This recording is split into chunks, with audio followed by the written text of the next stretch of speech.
So, you want to get more power out of your rig, or more power into your rig as far as motor torque. Or maybe your drag brake isn't the best. You've tried everything, and nothing's really feeling right, and you don't want to make the full leap to do brushless. Well, I got a solution for you. But, quick history.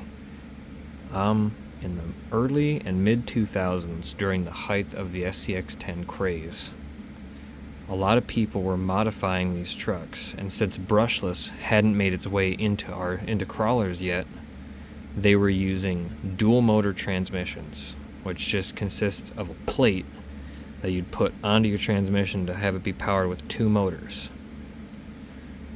Why would you do that? Well, maybe the motors back then weren't the best. Most guys were running like stock axial, or maybe Holmes was just making its way into the scene. So if you had a mud truck, you didn't have enough power from those little motors. So you'd take two of them on the same transmission, double the power, right? Now it isn't as common anymore now that we have brushless, but I'm still old school. So I have done all the work for you. I'm going to give you a quick tutorial.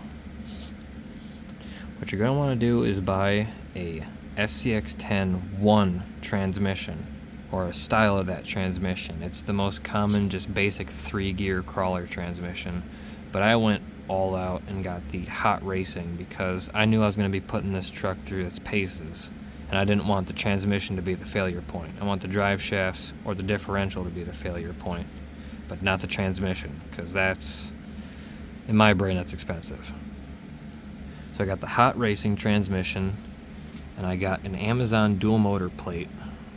And I'll put links in the comments for this, and it comes with everything you need. So I got hot racing, dual motor plate. Then you're going to need identical pinions. I have two 13-tooth Robinson Racing pinions on here. Get this flipped around real quick.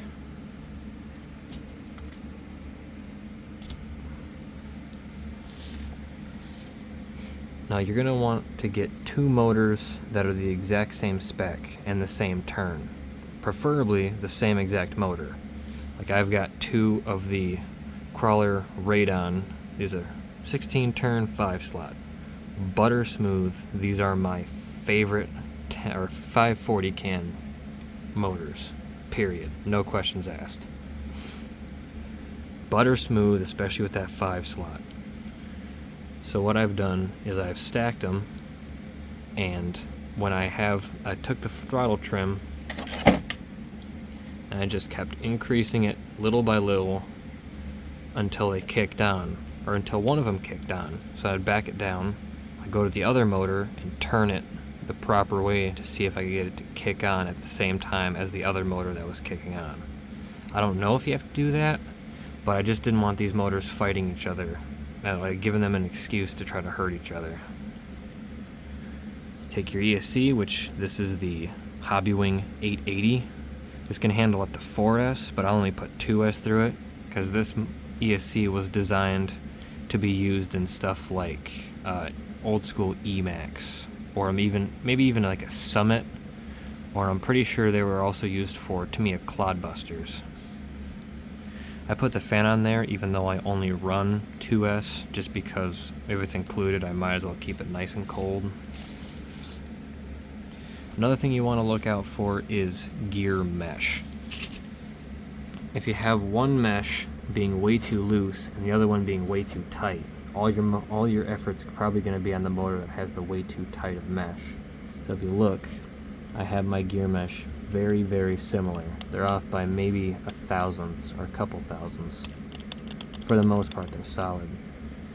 Now, if you're doing this to a stock SCX-10 like mine, your transmission is going to get a lot louder and you're going to get a lot more top end weight. So if you're putting this into a comp truck, it might not be the best idea. At least it wasn't in my case, because this went in my comp truck. But just for the conversation piece alone, this is cool. If you got the money for it, this is a really fun modification. And I think it just sounds cool. It gives you insane amounts of torque. Like, even in like the drag brake, don't even get me started. The drag brake is so stiff on this truck that in any scenario except for dry pavement in a tug of war, no one's been able to drag me with the wheels rolling, just the wheels completely stationary, dragging on the ground. So if you want torque and way too strong of a drag brake, this is your solution. Buy all the shit in the comments, slap it in SCX10, slap it in whatever the fuck you want. Just please link us in a video, because I want to see your builds on this.